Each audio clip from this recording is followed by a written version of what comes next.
मैंने भगवान से पूछा कि कैसे करूं तेरी पूजा। तब भगवान बोले, तू खुद भी मुस्कुरा और औरों को भी मुस्कुराने की वजह दे, बस हो गई मेरी पूजा। राधे राधे जी। आज की कथा में आप सभी भक्तों का हार्दिक स्वागत है। भगवान श्री कृष्ण और श्रीमती राधा रानी की कृपा सदैव आप और आपके समस्त परिवार पर बनी रहे। इससे पहले के सभी अध्याय सुनने के लिए आप सभी का बहुत बहुत आभार। और जिन भक्तों ने पिछले अध्याय नहीं सुने हैं उनसे आग्रह है, आज की कथा सुनने के बाद पिछले अध्याय ज़रूर सुन लीजिए। इससे आपको आज की कथा समझने में आसानी होगी। और आज का अध्याय सुनने से पहले आप सुनेंगे भक्त और भगवान की कथा। भक्त और भगवान की कथा में आज आप सुनेंगे देवर्षि नारद जी की कथा। देवर्षि नारद जी के मन में एक बार विचार आया कि भगवान के पास तो बहुत सारे महल इत्यादि हैं, तो एक आध हमको भी दे दें तो यहीं आराम से टिक जाएं, नहीं तो इधर उधर घूमते रहना पड़ता है। भगवान के द्वारिका में तो बहुत से महल थे। तो नारद जी ने भगवान से कहा, भगवान आपके पास तो बहुत सारे महल हैं, एक महल हमको भी दे दो तो हम भी आराम से यहीं रहें। आपके यहाँ खाने पीने का इंतजाम भी अच्छा ही है। तो भगवान ने सोचा कि ये तो मेरा भक्त है, विरक्त सन्यासी है, अगर ये कहीं राजसी ठाट में रहने लगा तो थोड़े दिन में ही इसकी सारी विरक्ति और भक्ति निकल जाएगी, और अगर हम इसको सीधा ना करेंगे तब तो ये बुरा मान जाएगा, लड़ाई झगड़ा करेगा कि इतने सारे महल हैं और एक महल हमको नहीं दे रहे हैं। तो भगवान ने चतुराई से काम लिया और भगवान ने नारद जी से कहा कि जाकर देख ले, जिस मकान में जगह खाली मिले वही तेरे नाम कर देंगे। फिर नारद जी वहाँ से चले महल देखने के लिए। भगवान की तो 16,108 रानियाँ थी और प्रत्येक के 11-11 बच्चे भी थे। ये कथा जैसा कि आप सभी जानते हैं द्वापर युग की है। अब तो नारद जी सब जगह घुमाए, लेकिन कहीं एक कमरा भी खाली नहीं मिला, सब भरे हुए थे। आकर भगवान से कहा कि वहाँ तो कोई जगह खाली मिली ही नहीं। भगवान ने कहा कि अब बता, तू ही बता कि मैं क्या करूं। अगर कोई महल खाली होता तो मैं तेरे को ज़रूर दे देता। अब नारद जी भी कोई साधारण मनुष्य तो थे नहीं। उनके मन में विचार आया कि ये तो भगवान ने मेरे साथ कोई धोखाधड़ी की है, नहीं तो कुछ न कुछ करके किसी को इधर उधर शिफ्ट कराकर, किसी को भी खिसकाकर एक कमरा तो दे ही सकते थे। इन्होंने मेरे साथ धोखा किया है तो अब मैं भी इन्हें मजा चखाकर ही छोड़ूंगा। नारद जी के मन में क्रोध था और बदले की भावना भी थी। नारद जी रुक्मिणी जी के पास पहुंच गए। रुक्मिणी जी ने नारद जी की आवभगत की, बड़े प्रेम से रखा। उन दिनों भगवान सत्यभामा जी के यहाँ रहा करते थे। रहते हुए एक आध दिन जब बीत गए तो नारद जी ने उनको दान की कथा सुनाई। सुनाने वाले स्वयं नारद जी दान का महत्व सुनाने लगे कि जिस चीज़ का दान करोगे वही चीज़ तुमको मिलती है। और जब नारद जी ने देखा कि ये बात रुक्मिणी जी को जम गई है तो उनसे पूछा कि आपको सबसे ज़्यादा प्यार किससे है। रुक्मिणी जी ने कहा कि यह भी कोई पूछने की बात है, भगवान हरि से ही मेरा सबसे अधिक प्रेम है। अब नारद जी कहने लगे कि फिर आपकी तो यही इच्छा होगी कि अगले जन्म में फिर वही मिले। रुक्मिणी जी बोली कि इच्छा तो यही है। नारद जी ने कहा, अगर इच्छा है तो फिर दान कर दो, नहीं तो फिर नहीं मिलेंगे। आपकी सौतें भी बहुत हैं और उनमें से किसी ने पहले दान कर दिया तो उन्हें मिल जाएंगे, इसलिए दूसरे करें इससे पहले आप ही कर दें। नारद जी की कही हुई ये बातें रुक्मिणी जी को बिल्कुल सत्य लगी। उन्होंने मन में विचार किया कि नारद जी कह तो ठीक रहे हैं, जो हम दान करते हैं वही हमें प्राप्त होता है, और मैं भगवान को हर जन्म में पाना चाहती हूँ तो भगवान को दान कर देना चाहिए। अब रुक्मिणी जी से नारद जी ने संकल्प करा लिया। अब क्या था, नारद जी का काम बन गया। वहाँ से सीधे सत्यभामा जी के महल में पहुँच गए और भगवान से कहा कि उठाओ कमंडलू और चलो मेरे साथ। भगवान ने कहा, कहाँ चलना है, बात क्या हुई। नारद जी ने कहा, बात कुछ नहीं, आपको मैंने अब दान में ले लिया है, क्योंकि आपने मुझे एक कोठरी भी नहीं दी, तो मैं तो अब आपको भी बाबा बनाकर पेड़ के नीचे ही सुलाऊंगा। सारी बातें उन्होंने कह सुनाई। भगवान ने कहा, अच्छा है, रुक्मिणी ने मुझे दान कर दिया है वो तो ठीक है, वह पटरानी है, लेकिन उससे मिल तो आए। भगवान ने अपने सारे गहने गांठे, रेशम के कपड़े सब कुछ खोलकर सत्यभामा जी को दे दिए और बलकल वस्त्र पहनकर, भस्मी लगाकर और कमंडलू लेकर रुक्मिणी के पास चल दिए। अब भगवान को देखते ही रुक्मिणी जी के होश उड़ गए। पूछा कि हुआ क्या। भगवान ने कहा, पता नहीं, नारद कहता है कि तूने मेरे को दान में दे दिया। रुक्मिणी ने कहा, लेकिन वे कपड़े गहने कहाँ गए? उत्तम केसर को छोड़कर यह भस्मी क्यों लगा ली? भगवान ने कहा कि जब दान दे दिया तो अब तो मैं उसका हो गया, इसलिए अब ये ठाट बाट नहीं चलेंगे। अब तो अपने भी बाबा जी होकर जा रहे हैं। रुक्मिणी जी रोने लगी और कहा कि मैंने इसलिए दान में थोड़ी दिया था कि वे ले जाएं। भगवान ने कहा, और काहे के लिए दिया जाता है? इसलिए दिया जाता है कि जिसको दो वो ले जाए। अब रुक्मिणी को होश आया कि ये तो गड़बड़ मामला हो गया। रुक्मिणी ने कहा, नारद जी, ये बात आपने मुझसे पहले तो नहीं कहा। अगले जन्म में तो मिलेंगे सो मिलेंगे, अब तो हाथ से ही खो रहे हैं। तब नारद जी ने कहा, अब तो जो हो गया सो हो गया, अब तो मैं लेकर ही जाऊंगा। रुक्मिणी जी बहुत रोने लगी। तब तक हल्ला गुल्ला मचा तो सब रानियां भी वहां इकट्ठी हो गईं। सत्यभामा जाम्बवंती सबसे समझदार थीं। उन्होंने कहा कि भगवान एक रुक्मिणी के पति थोड़े ही हैं, इसीलिए रुक्मिणी को सर्वथा दान करने का अधिकार नहीं हो सकता, हम लोगों का भी अधिकार है। नारद जी ने सोचा ये तो घपला हो गया। कहने लगे कि अब क्या भगवान के टुकड़े कराओगे? तब तो 16,108 हिस्से होंगे। रानियों ने कहा, नारद जी कुछ ढंग की बात करो। नारद जी ने विचार किया कि अपने को तो महल ही चाहिए था और यही ये नहीं दे रहे थे, और अब तो मौका ठीक है, समझौते पर बात आ रही है। नारद जी ने कहा कि भगवान का जितना वजन है उतने का अगर तुलादान कर दिया जाए तो उसे भी दान मान लिया जाता है। तुलादान से देह का दान माना जाता है, इसलिए भगवान के वजन का सोना, हीरा, पन्ना दे दो। इस पर सब रानियां राजी हो गईं।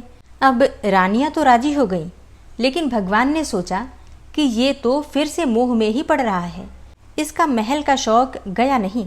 भगवान ने कहा, तुलादान कर देना चाहिए, ये बात तो ठीक है। भगवान तराजू के एक पलड़े के अंदर बैठ गए और दूसरे पलड़े में सारे गहने, हीरे, पन्ने रखे जाने लगे। लेकिन जो ब्रह्मांड को पेट में लेकर बैठा हो उसे द्वारका के धन से कहाँ पूरा होना है। सारा का सारा धन दूसरे पलड़े पर रख दिया गया, लेकिन तराजू के जिस पलड़े पर भगवान बैठे थे वह वैसे का वैसा नीचे ही लगा रहा, ऊपर नहीं हुआ। नारद जी ने कहा, देख लो, तुला तो बराबर हो ही नहीं रहा है, अब मैं भगवान को ही ले जाऊंगा। सब कहने लगे कि अरे कोई उपाय तो बताओ। नारद जी ने कहा, और कोई उपाय नहीं है। अन्य सब लोगों ने भी अपने हीरे पन्ने लाकर डाल दिए, लेकिन उससे क्या होना था, वे तो त्रिलोकी का भार लेकर बैठे थे। नारद जी ने सोचा अपने को अच्छा चेला मिल गया, अब तो बढ़िया काम हो गया।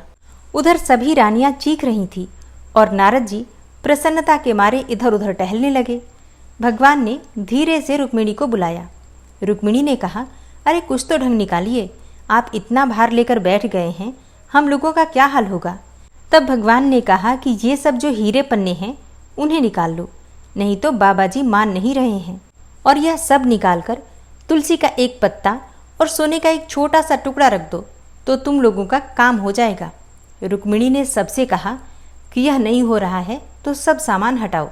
सारा सामान हटा दिया गया और एक छोटे से सोने के पतरे पर तुलसी का पत्ता रखा गया तो भगवान के वजन के बराबर हो गया। अब सभी रानियों ने नारद जी से कहा कि ले जाओ तुलादान। नारद जी ने खूब हिला डुला कर देखा कि कहीं कोई डंडी तो नहीं मार रहा है। नारद जी ने कहा कि इन्होंने तो फिर से धोखा कर दिया, फिर जहाँ के तहाँ ये लेकर मैं क्या करूँगा। उन्होंने कहा, भगवान ये आप अच्छा नहीं कर रहे हैं, केवल घरवालियों की ही बात सुनते हैं, मेरी तरफ भी तो देखो। तब भगवान ने कहा, तेरी तरफ क्या देखूं, तू सारे संसार के स्वरूप को समझकर भी फिर से मोह के रास्ते पर ही जाना चाह रहा है, तो तेरी बात क्या सुनूं। तब नारद जी ने समझ लिया कि भगवान ने जो किया सो ठीक किया। नारद जी ने कहा, अच्छा मेरी एक बात मान लो, आपने मुझे तरह तरह के नाच अनादिकाल से नचाए और मैंने तरह तरह के खेल आपको दिखाए, कभी मनुष्य, कभी गाय इत्यादि पशु, कभी इंद्र वरुण आदि। संसार में कोई ऐसा स्वरूप नहीं जो 84 के चक्कर में किसी न किसी समय में हर प्राणी ने नहीं भोग लिया। अनादिकाल से यह चक्कर चल रहा है। सब तरह से आपको खेल दिखाया, आप मेरे को ले जाते रहे और मैं खेल करता रहा। अगर आपको मेरा कोई भी खेल पसंद आ गया हो तो आप राजा की जगह पर हैं और मैं ब्राह्मण हूँ, तो मेरे को कुछ इनाम तो देना ही चाहिए। और वो इनाम यही चाहता हूँ कि मेरे शोक और मोह की भावना निवृत्त होकर मैं आपके परम धाम में पहुँच जाऊँ। और यदि कहो कि तूने जितने भी खेल किए सब बेकार हैं, तो भी आप राजा हैं, जब कोई बार बार खराब खेल करता है तो राजा हुक्म देता है कि इसे निकाल दो। इसी प्रकार यदि मेरा खेल आपको पसंद नहीं आया है तो फिर आप कहो कि इसको संसार की नृत्यशाला में कभी नहीं लाना है, तो भी मेरी मुक्ति है। भगवान बड़े प्रसन्न होकर तराजू से उठे और नारद जी को छाती से लगाया और कहा, तेरी मुक्ति तो निश्चित है। तो प्रेम से बोलिए भगवान श्री कृष्ण की जय, नारद जी की जय। और अब आप सुनेंगे आज का अध्याय। श्रुतदेव जी कहने लगे कि हे राजन, वैशाख में शुक्ल पक्ष के अंत की जो 3 तिथि पूर्णमासी तक हैं, वे बड़ी शुभ फल देने वाली हैं और ये तीनों तिथियां पुष्करणी कहलाती हैं। ये समस्त पापों को दूर करने वाली हैं और जो कोई वैशाख मास में महीने भर तक स्नान नहीं कर सकता, उन्हें इन 3 तिथियों में स्नान करने से संपूर्ण फल मिल जाते हैं। संपूर्ण देवता त्रयोदशी के दिन इकट्ठे होकर जीवों को पवित्र करते हैं। पूर्णमासी के दिन विष्णु भगवान के संग संपूर्ण तीर्थ इकट्ठे होते हैं और चतुर्दशी के दिन यज्ञ सहित सभी देवता उन्हें पवित्र करते हैं। कोई कैसा ही ब्रह्मघाती अथवा मद्यपान करता क्यों न हो, ये सबको पवित्र करते हैं। प्राचीन काल में वैशाख की एकादशी के दिन विष्णु भगवान ने अमृत उत्पन्न किया था। द्वादशी के दिन उसकी रक्षा की थी। त्रयोदशी के दिन देवताओं को अमृत पिलाया था और चतुर्दशी के दिन देवताओं के विरोधी दैत्यों का नाश किया था तथा पूर्णमासी के दिन देवताओं ने अपने राज्य को प्राप्त किया। इससे देवताओं ने प्रसन्न होकर इन तीनों तिथियों को प्रीतिपूर्वक प्रफुल्लित चित्त से वरदान दिया था। वैशाख मास की ये तीनों तिथियां बहुत शुभ हैं, पुत्र पौत्र आदि फल देने वाली और मनुष्यों के पापों को दूर करने वाली हैं। जो अधम मनुष्य संपूर्ण वैशाख मास में स्नान नहीं कर सकते, वो इन 3 तिथियों में स्नान करने से पूर्ण फल प्राप्त कर लेते हैं। जो मनुष्य इन तीनों तिथियों में भी स्नान दान आदि नहीं करते, वे चांडाल की योनि पाते हैं और फिर रौरा नरक में जाते हैं। जो इन तीनों तिथियों में गर्म जल से स्नान करते हैं, वे 14 मनवंतर तक रौरव नरक में निवास करते हैं। पितृश्वर और देवताओं के लिए जो दही और अन्न का दान नहीं करते, वे पिशाच की योनि प्रलयकाल तक भोगते हैं। जो वैशाख मास में नियम पूर्वक कर्तव्य कर्मों में लगे रहते हैं, वे भगवान विष्णु की सायुज्य मुक्ति को प्राप्त होते हैं, इसमें संदेह नहीं है। जो वैशाख के कुल महीने में नियम पूर्वक न रहकर केवल इन 3 तिथियों में शास्त्र विहित कर्म करते हैं, वे पूर्ण फल पाकर विष्णु लोक में निवास करते हैं। जो मनुष्य देवता, पितृश्वर, गुरु और विष्णु भगवान के निमित्त स्नान दान आदि नहीं करते, उन्हें हम श्राप दे देते हैं। वे मनुष्य निसंतान, आयुहीन और दुखी होंगे। देवता ऐसा वर देकर अपने अपने धाम को चले गए। अतएव वे तीनों तिथियां बड़ी पुण्यकारिणी और सब पापों का नाश करने वाली हैं तथा तीनों पुष्करणी कहलाती हैं। पुत्र और पौत्र को बढ़ाने वाली हैं। जो स्त्री पूर्णमासी के दिन ब्राह्मण को मालपुआ और खीर भोजन करावे तो कीर्तिमान पुत्र पावे। पिछले इन्हीं 3 दिनों में जो कोई गीता का पाठ करे, उसे प्रतिदिन अश्वमेध यज्ञ करने का फल मिले, इसमें कोई संदेह नहीं है। जो कोई इन 3 तिथियों में विष्णु सहस्त्र नाम का पाठ करता है, उसके पुण्य के फल कहने की तो किसी में भी स्वर्ग अथवा पृथ्वी भर में सामर्थ्य ही नहीं है। पूर्णमासी के दिन को कोई सहस्त्र नाम का पाठ करे और एक एक नाम पर मधुसूदन भगवान को दूध से स्नान करावे तो उसके सब पाप दूर हो जाते हैं और वो विष्णु लोक को जाते हैं। जो सभी उत्तम उत्तम पदार्थों द्वारा मधुसूदन भगवान का पूजन करें तो कल्पांत में भी उसके पुण्य क्षीण नहीं होते। जो कोई मनुष्य वैशाख में न स्नान करे न दान करे, वह ब्रह्म हत्यारा, गुरुघाती और पितृश्वरों का नाश करने वाला होता है। जो कोई नित्य प्रति श्रीमद् भागवत का 1 श्लोक, अर्ध श्लोक या चौथाई श्लोक भी पढ़े तो ब्रह्मत्व को प्राप्त होता है। इन 3 दिनों में श्रीमद् भागवत की कथा सुनने वाला कभी भी पापों से लिप्त नहीं होता, जैसे कि कमल के पत्ते पर जल नहीं ठहरता। इन 3 तिथियों में विधिवत भगवत पूजा, स्नान दान आदि करने से बहुत से मनुष्य देवता हो गए हैं। कितने ही सिद्ध हो गए और कितने ही ब्रह्म भाव को प्राप्त हुए हैं। ब्रह्म ज्ञानी को अथवा प्रयागराज में मरने से मोक्ष मिलता है अथवा वैशाख मास में नियम पूर्वक स्नान करने से मोक्ष मिल जाता है। वैशाख मास की पूर्णमासी के दिन स्नान करके नीले रंग का सांड छोड़ें तो समस्त बंधन से छूटकर धर्म, अर्थ, काम और मोक्ष प्राप्त होता है। जो मनुष्य गरीब कुटुंबी ब्राह्मण को गौदान देता है, वह अकाल मृत्यु से छूटकर परलोक में परम पद पाता है। जो मनुष्य वैशाख मास की पूर्णमासी को बिना स्नान दान किए बिता देते हैं, वह 100 जन्म तक कुत्ता की योनि में पड़कर विष्ठा के कीड़े होते हैं। तीनों भुवन में 3.5 करोड़ तीर्थ हैं।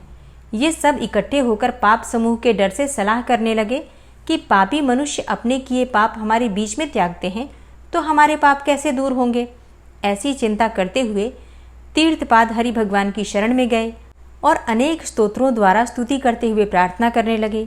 हे देव, हे जगन्नाथ, हे संपूर्ण पापों के नाश करने वाले, पापी मनुष्य हम में स्नान करके पापों को हमारे बीच में ही छोड़कर आपके धाम को चले जाते हैं।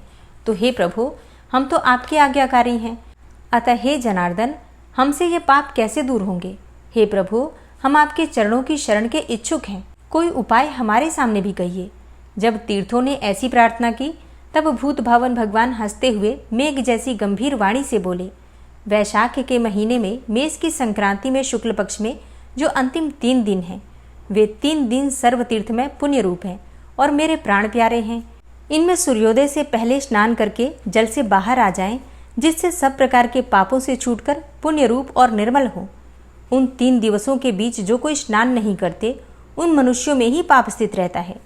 जो पाप तुम्हारे बीच में उनसे निकलकर इकट्ठे हुए हैं, जो मनुष्य इस प्रकार तुम्हारे बीच में पाप छोड़ गए हैं, वो उनमें रहते हैं।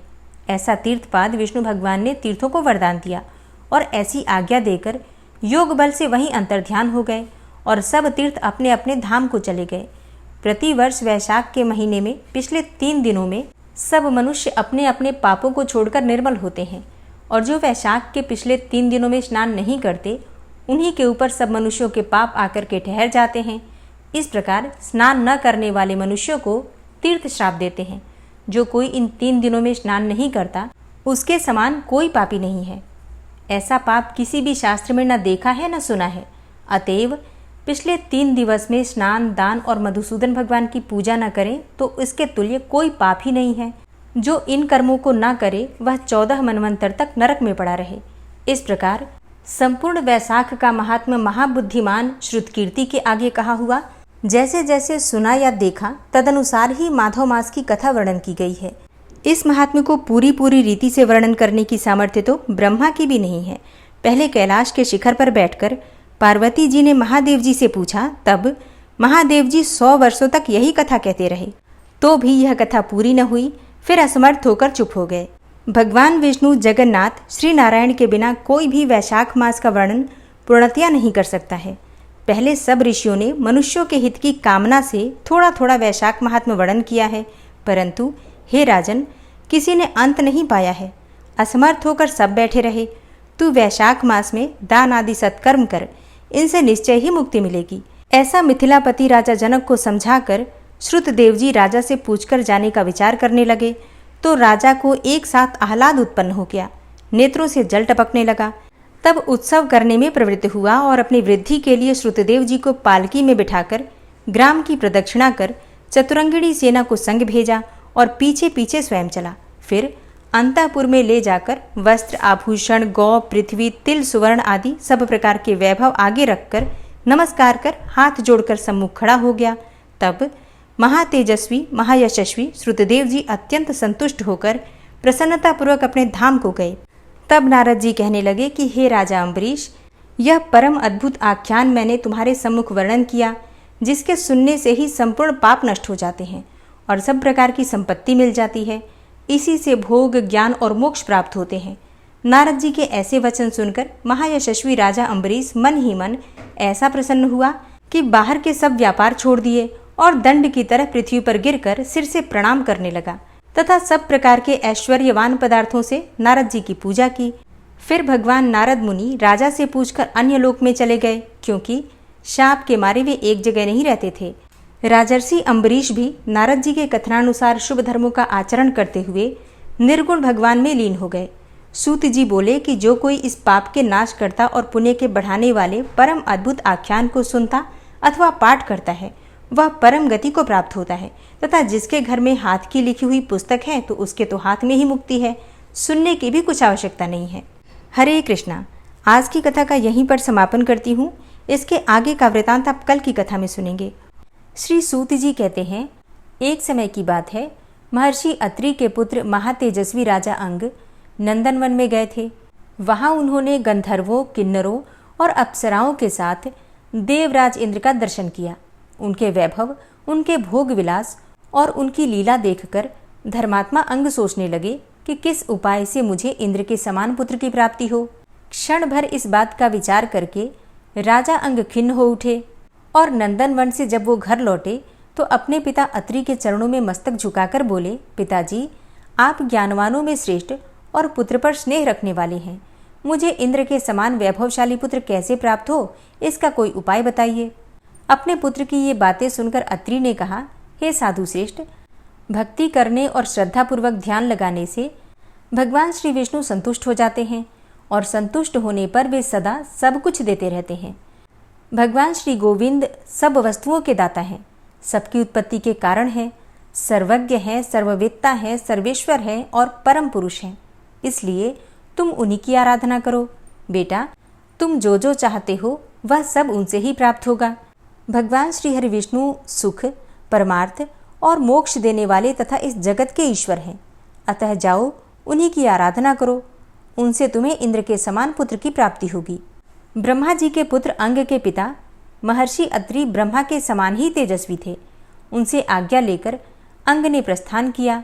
वे सुवर्ण और रत्नमय शिखरों से सुशोभित मेरुगिरी के मनोहर शिखर पर चले गए और वहां पहुंचकर उन्होंने गंगा जी के पवित्र तट पर एकांत में स्थित रत्नमय कंदरा में प्रवेश किया। महामुनि अंग बड़े मेधावी और धर्मात्मा थे। वे काम क्रोध का त्याग करके संपूर्ण इंद्रियों को काबू में रखकर भगवान के मनोमय स्वरूप का ध्यान करने लगे। क्लेशहारी भगवान श्री कृष्ण का ध्यान करते करते वे ऐसे तन्मय हो गए कि बैठने, सोने, चलने तथा चिंतन करने के समय भी उन्हें नित्य निरंतर भगवान श्री मधुसूदन ही दिखाई देते थे। उनका मन भगवान में लग गया था।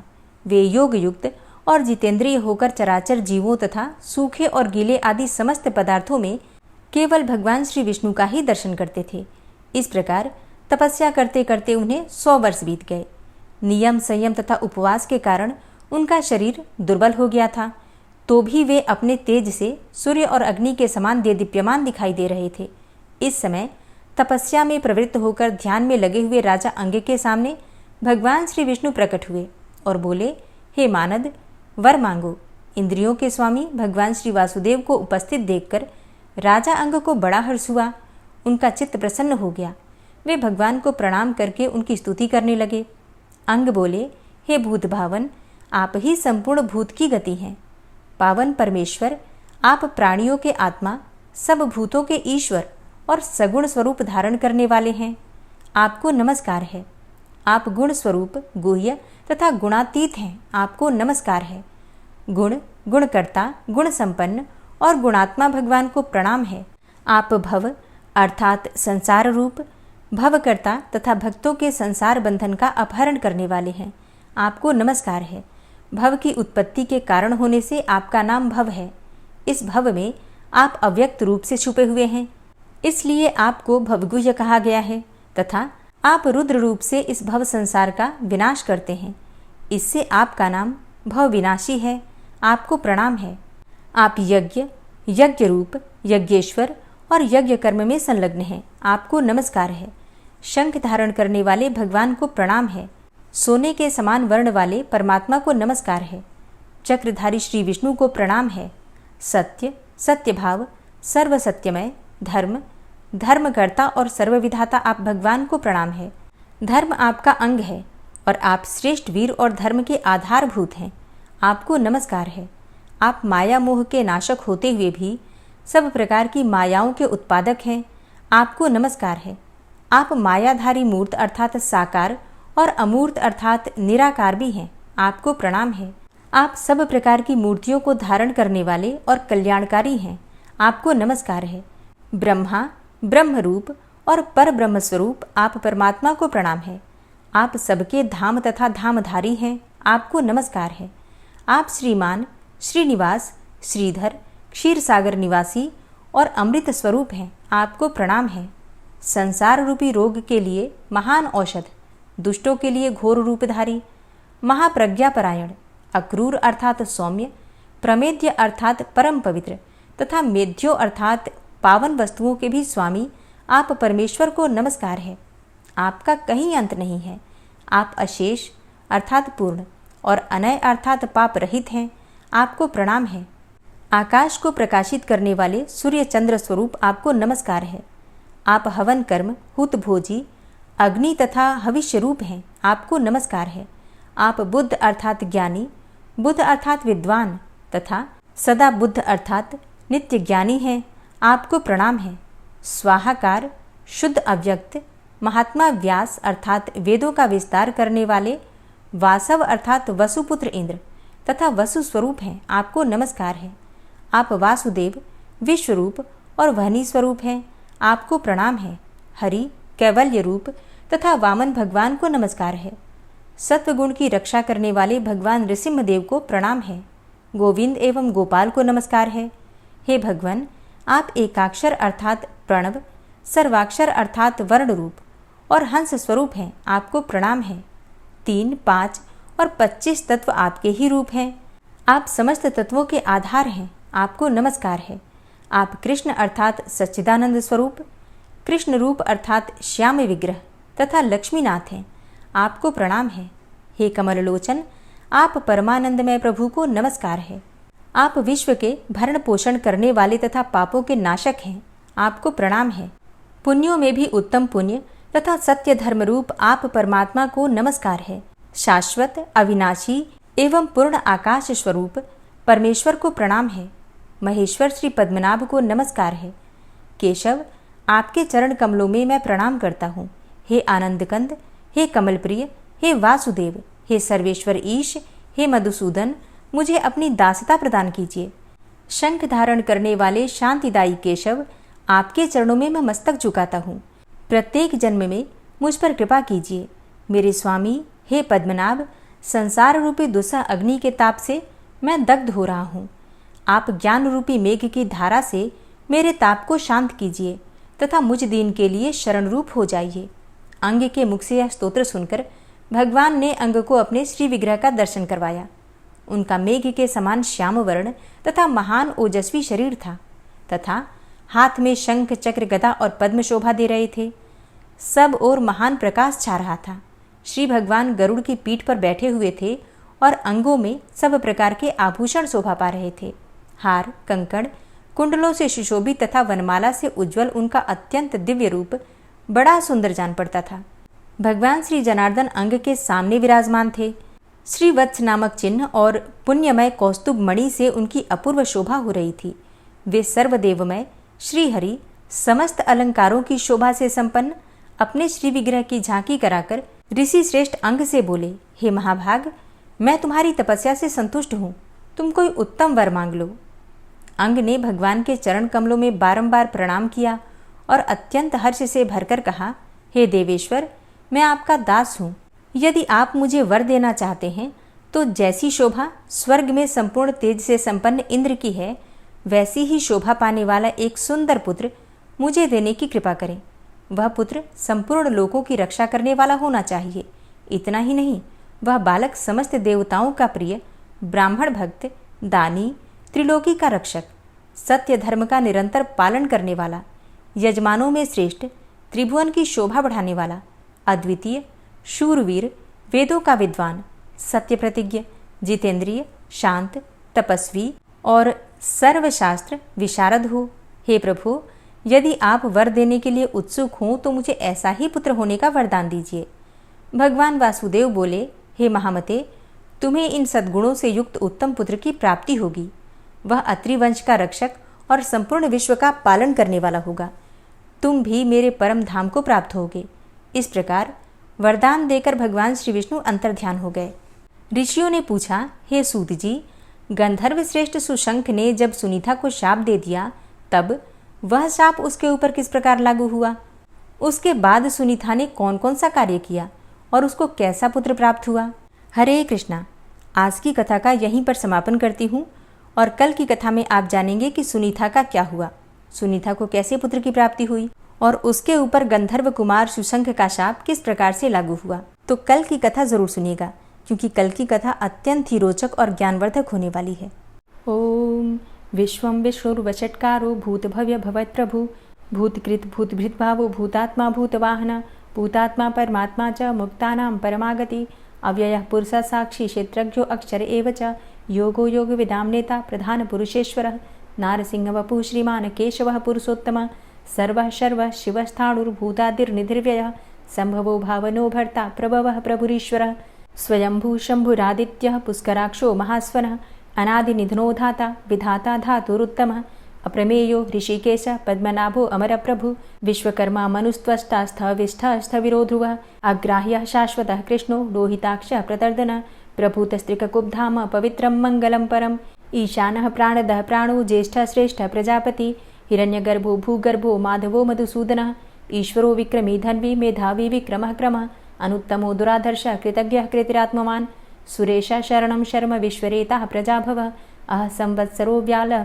प्रत्ययः सर्वदर्शनः अजः सर्वेश्वरः सिद्धः सिद्धे सर्वादिर्च्युतः वृषाकपिर्मेयात्मा सर्वयोगविनिश्रितः वसुर्वसुमनः सत्यः समात्मा संमितः समः अमोघः पुण्डरीकाक्षो वृषकर्मा वृषाकृतिः रुद्रो बहुशिरा बभ्रुर्विश्वयोनिः शुचिश्रवः अमृतः शाश्वतस्थाणुर्वरारोहो महातपः सर्वगः सर्वविद्भानुर्विश्वक्सेनो जनार्दनः वेदो वेदविद्व्यङ्गो वेदाङ्गो वेदवित्कविः लोकाध्यक्षः सुराध्यक्षो धर्माध्यक्षः कृताकृतः चतुरात्मा चतुर्व्यूहश्चतुर्द्रष्टश्चतुर्भुजः भ्राजिष्णुर्भोजनं भोक्ता सहिष्णुर्जगदाति च अनघो विजयो जेता विश्वयोनिः पुनर्वसु उपेन्द्रो वामनः प्रांशुर्मोघः शुचिरुर्जितः अतीन्द्रः सङ्ग्रहः सर्गो धृतात्मा नियमो यमः वेद्यो वैद्यः सदा योगी वीरः माधवो मधु अतीन्द्रियो महामायो महोत्साहो महाबलः महाबुद्धिर्महावीर्यो महाशक्तिर्महाद्युतिः अनिर्देश्यवपुः श्रीमान् मेयात्मा महाधृतिर् महिश्वासो महीभर्ता श्रीनिवासः सतां गति अनिरुद्धः सुरानन्दो गोविन्दो गोविन्दाम्पति मरीचिर्दमनो हंस सुपर्णो भुजगोत्तम हिरण्यनाभः सुतपा पद्मनाभः प्रजापति अमृत्यु सर्वदिक्सिंहः सन्धाता सन्धिमानस्थिरः अजो दूर्मर्षणः शास्ता विश्रुतात्मा सुरारिः गुरुर्गुरुतमो धाम सत्य सत्यपराक्रम निमिषो अनिमिषो श्रग्वी वाचस्पतिरुदारधि अग्रणिर्ग्रामणी श्रीमान् न्यायो नेता समीरण सहस्रमूर्धा विश्वात्मा सहस्राक्षा सहस्रपात् आवर्तनो निवृत्तात्मा संवृतः सम्प्रमर्दन अह संवर्तको वहनिर्निलोधरणीधरः सुप्रसादः प्रसन्नात्मा विश्वदृग् विशुभुग्विभु सत्कर्ता सत्कृतः साधु जहर्नुर्नारायणो नरः असंख्येयो अप्रमेयात्मा विशिष्टशिष्टकृच्छुवि सिद्धार्थ सिद्धसङ्कल्प सिद्धिदः सिद्धिसाधनः वृषाहि वृषभो विष्णुर्विष्पर्वा वृषोदरः वर्धनो वर्धमानश्च विविक्तः श्रुतिसागरः सुभुजो दूर्धरो वाग्मी महेन्द्रो वसुदो वसु नैकरूपो बृहद्रूप शिपिविष्टः प्रकाशनः ओजस्तेजो द्युतिधरः प्रकाशात्मा प्रतापनः ऋद्धस्पष्टाक्षरो मन्त्रश्चन्द्रांशुर्भास्करदुतिः अमृतांशुद्भवो भानु शशबिन्दुः सुरेश्वरः औषधं जगतः सेतु सत्यधर्मपराक्रमः भूतभव्य भवन्नाथ पवनः पावनो नलः कामः कामकृत्कान्तः कामः कामप्रदः प्रभु युगादिकृद्युगावर्तो नैकमायो महाशनः अदृश्यो अव्यक्तरूपश्च सहस्रजितनन्तजित् इष्टो अविशिष्ट शिष्टेष्ट शिखण्डी नहुसो वृष क्रोधः क्रोधकृत्कर्ता विश्वबाहुर्महीधरः अच्युतः प्रतितः प्राणः प्राणदो वासवानुजः अपां निधिर्धिष्ठानं प्रमत्तः प्रतिष्ठितः स्कन्दः स्कन्दधरो धूर्यो वरदो वायुवाहनः वासुदेवो बृहद्भानुरादिदेवः पुरन्दरः अशोकस्तारणस्तारः शूरः सौरिर्जनेश्वरः अनुकूलः शतावर्त पद्मी पद्मनिभेक्षणः पद्मनाभो अरविन्दाक्ष पद्मगर्भ शरीरभृत् महर्धिरिद्धो वृद्धात्मा महाक्षो गरुडाध्वजः अतुलः शरभो भीमो समयज्ञो हविर्हरि सर्वलक्षणलक्षण्यो लक्ष्मीवान् समितिञ्जयः वीक्षरो रोहितो मार्गो हेतुर्दामोदरः सह महीधरो महाभागो वेगवान् मिताशनः उद्भवः क्षोभणो देवः श्रीगर्भः परमेश्वरः करणं कारणं कर्ता विकर्ता गहनो गुहः व्यवसायो व्यवस्थानः संस्थानः स्थानदो ध्रुवः परर्थी परमस्पस्तुष्टः पुष्टः सुभेक्षणः रामो विरामो विरजो मार्गो नेयो नयोनयः वीरः शक्तिमतां श्रेष्ठो धर्मो धर्मविदुत्तमः वैकुण्ठः पुरुषः प्राणः प्राणदः प्रणवः पृथुः हिरण्यगर्भः शत्रुघ्नो व्याप्तो वायुरुधोक्षजः ऋतुः सुदर्शनः कालः परमेष्ठी परिग्रहः उग्रः संवत्सरो दक्षो विश्रामो विश्वदक्षिणः विस्तारः स्थावरस्थाणु प्रमाणं बीजमव्ययम् अर्थो अनर्थो महाकोशो महाभोगो महाधनः अनिर्विण्णः स्थविष्टोभू धर्मयुपो महामख नक्षत्रनेमिर्नक्षत्री क्षमचामः समीहनः यज्ञ इज्यो महेज्यश्च क्रतुसत्रं सतां गतिः सर्वदर्शी विमुक्तात्मा सर्वज्ञो ज्ञानमुत्तमं सुव्रतः सुमुखः सुष्मा सुघोषः सुखदः सुहृतः मनोहरो जित्क्रोधो वीरबाहुर्विदारणः स्वापनः स्ववसो व्यापी नैकात्मा नैककर्मकृत् वत्सरो वत्सलो वत्सी रत्नगर्भो धनेश्वरः धर्मगुप्त धर्मकृद्धर्मी सदसक्षरमक्षरम् अविज्ञाता सहस्रांशुर्विधाता कृतलक्षणः गभस्तिनेमिः सत्त्वस्थः सिंहो भूतमहेश्वरः आदिदेवो महादेवो देवेशो देवभृद्गुरुः उत्तरो गोपतिर्गोप्ता ज्ञानगम्यः पुरातनः शरीरभूतभृद्भोक्ता कपीन्द्रो भूरि दक्षिणः सोमभो अमृतपः सोम पुरुजित पुरुषोत्तम विनियोजय सत्यसन्धो दाशाः सात्वतां पतिः जीवो विनयिता साक्षी मुकुन्दो अमितविक्रम अम्भो निद्रणन्तात्मा महोदधीशयोऽन्तकः अजोमहारः स्वाभाव्यो जितामित्रः प्रमोदन आनन्दो नन्दनो नन्दः सत्यधर्मा त्रिविक्रमः महर्षि कपिलाचार्यः कृतज्ञो मेदिनीपतिः त्रिपदस्त्रिदशाध्यक्षो महाशृङ्गः कृतान्तकृत् महावराहो गोविन्दः सुखेणः कनकाङ्गदी गुह्यो गभीरो गहनो गुप्तश्चक्रगदाधरः वेधा स्वाङ्गो अजितः कृष्णो दृढः सङ्कर्षणोच्युत वरुणो वारुणो वृक्षः पुष्कराक्षो महामनाः भगवान् भगानन्दी वनमाली हलायुध आदित्यो ज्योतिरादित्यः सहिष्णुर्गतिसत्तमः सुधन्वाखण्ड परशुर्दारुणो द्रविडप्रदः दिविस्त्रिक्सर्वदृग्व्यासो वाचस्पतिर्योनिजः त्रिसामा सामगः साम निर्वाणं भेषजं भिषक् संन्यासकृच्छमः शान्तो निष्ठा शान्तिः परायणं शुभाङ्गः शान्तिदस्रष्टा कुमुदः कुवलेशय गोहितो गोपतिर्गोप्ता वृषभाक्षो वृषाप्रिया अनिवर्ति निवृतात्मा संक्षेप्ता चेमकृच्छिव श्रीवत्सवक्षा श्रीवास श्रीपति श्रीमताम्बरः श्रीद श्रीश श्रीनिवास श्रीनिधि श्रीविभावन श्रीधर श्रीकर श्रेय श्रीमान् लोकत्रयाश्रय स्वक्ष स्वङ्ग शतानन्दो नन्दिर्ज्योतिर्गणेश्वरः विजितात्मा विधेयात्मा सत्कीर्तिश्छिन्न संशयः उदीर्णः सर्वतक्षशुर्निश शाश्वतः स्थिरः भूषयो भूषणो भूतिर्विशोकः शोकनाशनः अर्चिष्मानर्चितः कुम्भो विशुद्धात्मा विशोधनः अनिरुद्धो अप्रतिरथ प्रद्युम्नो अमितविक्रमः कालिनेमि निहावीर शौरी शूरजनेश्वरः त्रिलोकात्मा त्रिलोकेशः केशवः केशिहारी कामदेवः कामपालः कामीकान्तः कृतागमः अनिर्देशवपुर्विष्णोर्वीरो अनन्तो धनञ्जयः ब्रह्मण्यो ब्रह्मकृद्ब्रह्मा ब्रह्म ब्रह्म विवर्धन ब्रह्मविद् ब्राह्मणे ब्रह्मी ब्रह्मज्ञो ब्राह्मणप्रियः महाक्रमो महाकर्मा महातेजा महोरगः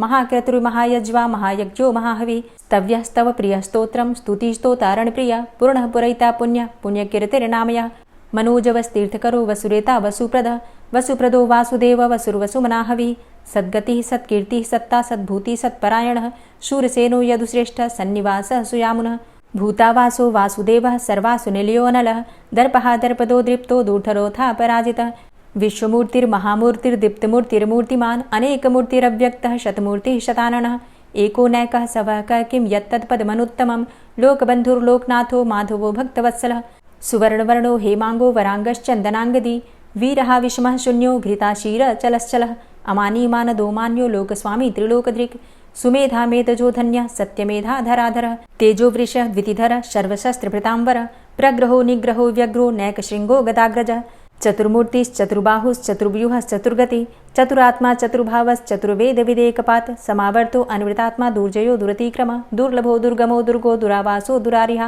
शुभाङ्गो लोकसारङ्गः शुतन्तुस्तन्तुवर्धन इन्द्रकर्मा महाकर्मा कृतकर्मा कृतागमः उद्भवः सुन्दरः सुन्दो रत्ननाभः सुलोचनः अर्को वाजसनः शृङ्गी जयन्तः सर्वविजयी सुवर्णबिन्दुरक्षोभ्य सर्वभागीश्वरेश्वरः महाह्रदो महागर्तो महाभूतो महानिधि कुमुदः कुन्दरः कुन्दः पर्जन्यः पावनो नीलः अमृताशो अमृतवपुः सर्वज्ञः सर्वतोमुखः सुलभः सुव्रतः सिद्धः शत्रुजित् शत्रुतापनः न्यग्रोधो दुम्बरो अस्वस्थश्चाणुरान्ध्रनिषूदनः सहस्रार्चिः सप्तजिह्वः सप्तैधा सप्तवाहनः अमूर्तिरणघो अचिन्त्यो भयकृद्भयनाशनः अणुर्बृहत् कृशस्थूलो गुणभृन्निर्गुणो महान् अधृतः स्वधृतः स्वास्य प्राग्वंशो वंशवर्धनः भारभृतिकथितो योगी योगी स सर्वकामद आश्रमश्रमण क्षाम सुपर्णो वायुवाहन धनुर्धरोर्धनुर्वेदो दण्डोदमयितादम अपराजितः सर्वसहो नियन्ता नियमो यमः सत्त्ववान् सात्विकः सत्य सत्यधर्मपरायण अभिप्रायः प्रियार्होर्ह प्रियकृत्प्रीतिवर्धनः विहाय सगतिर्ज्योति सुरुचिर्हुद्भुग्विभु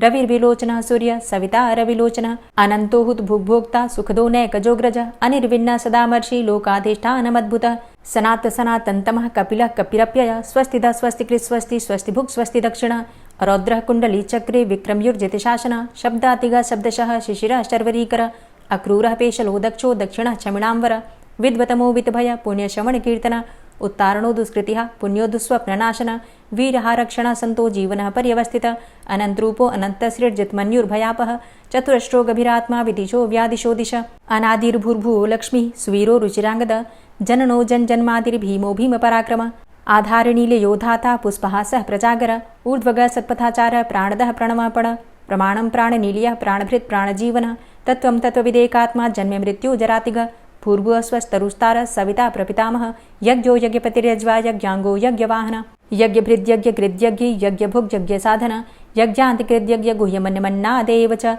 आत्मयोनिः स्वयं जातो वैखानः सामगायन देवकी नंदन स्रष्टा क्षितिसः पापनाशन शंखभृन्नंद की चक्री शारंग धन्वा गदाधर रथांगपाणिरक्षोभ्य सर्वप्रहरणायुध ओम नमः इति।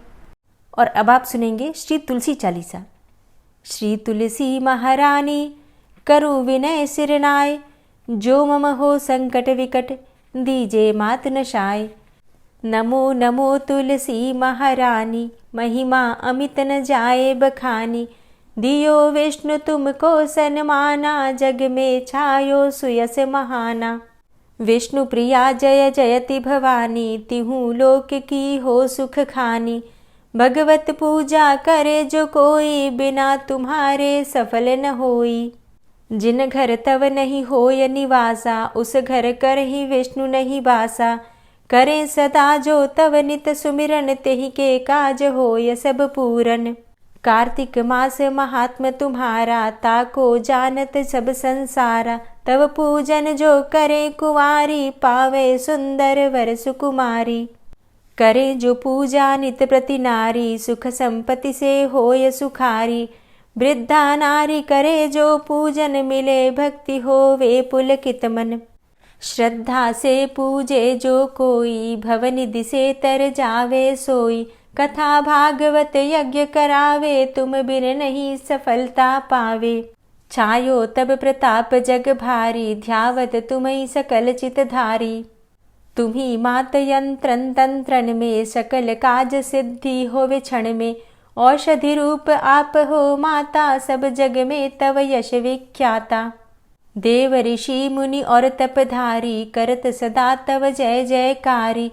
वेद पुराणन तव यश गाया, महिमा अगम पार नहीं पाया। नमो नमो जय जय सुख कारणी, नमो नमो जय दुख निवारणी। नमो नमो सुख संपत्ति देनी, नमो नमो अघ काटन चेनी।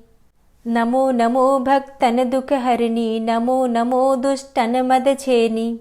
नमो नमो भव पार उतारणी, नमो नमो परलोक सुधारणी।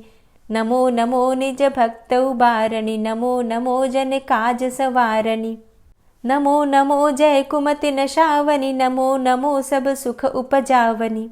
जयति जयति जय तुलसी माई, ध्याऊं तुमको शीश नवाई। निज जन जानी मोहि अपनाओ, बिगड़े कारज आप बनाओ। करूं विनय मैं मात तुम्हारी, पूर्ण आशा करहु हमारी। शरण चरण कर जोरी मनाऊं, निश दिन तेरे ही गुण गाऊं। करहु मात अब मोह पर दाया, निर्मल होए सकल मम काया। मांगू मातु यही बर दीजे, सकल मनोरथ पूर्ण कीजे। जानू नहीं कछु नेम आचारा, क्षमहु मातु अपराध हमारा। 12 मास करे जो पूजा, तासम जग में और नहीं दूजा। प्रथम ही गंगा जल मंगवावे, फिर सुंदर स्नान करावे। चंदन अक्षत पुष्प चढ़ावे, धूप दीप नैवेद्य लगावे। करें आचमन गंगा जल से, ध्यान करे हृदय निर्मल से। पाठ करे फिर चालीसा की, स्तुति करे मात तुलसा की। यह विधि पूजा करे हमेशा, ताके तन नहीं रहे कलेशा। करे मास कार्तिक का साधन, सोवे नित पवित्र हुई जाहि। है यह कथा महासुखदाई, पढ़े सुने सो भव तर जाई। यह श्री तुलसी चालीसा, पाठ करे जो कोय। गोविंद सो फल पावही, जो मन इच्छा होय। तुलसी चालीसा संपूर्ण। और अब आप सुनेंगे तुलसी महारानी की आरती। तुलसी महारानी नमो नमो, हरि की पटरानी नमो नमो। तुलसी महारानी नमो नमो, हरि की पटरानी नमो नमो। धन्य तुलसी पूर्ण तप कीनो, धन्य तुलसी पूर्ण तप कीनो। शालिग्राम की बनी पटरानी नमो नमो। तुलसी महारानी नमो नमो, हरि की पटरानी नमो नमो। जाके पत्र मंजरी कोमल, जाके पत्र मंजरी कोमल, श्रीपति कमल चरण लपटानी, नमो नमो हरि की पटरानी, नमो नमो तुलसी महारानी, नमो नमो। धूप दीप नैवेद्य आरती, धूप दीप नैवेद्य आरती, पुष्पन की वर्षा बरसानी, नमो नमो हरि की पटरानी, नमो नमो तुलसा महारानी, नमो नमो। 56 भोग 36 व्यंजन, 56 भोग 36 व्यंजन, बिन तुलसा हरि एक न मानी, नमो नमो तुलसी महारानी, नमो नमो हरि की पटरानी, नमो नमो। सभी सखी मैया तेरो यश गावे, सभी सखी मैया तेरो यश गावे, भक्ति दान दीजे महारानी, नमो नमो तुलसा महारानी, नमो नमो हरि की पटरानी, नमो नमो। नमो नमो तुलसा महारानी, नमो नमो तुलसी महारानी, तुलसी महारानी, नमो नमो हरि की पटरानी, नमो नमो तुलसी महारानी, नमो नमो हरि की पटरानी, नमो नमो। प्रेम से बोलिए तुलसी मैया की जय।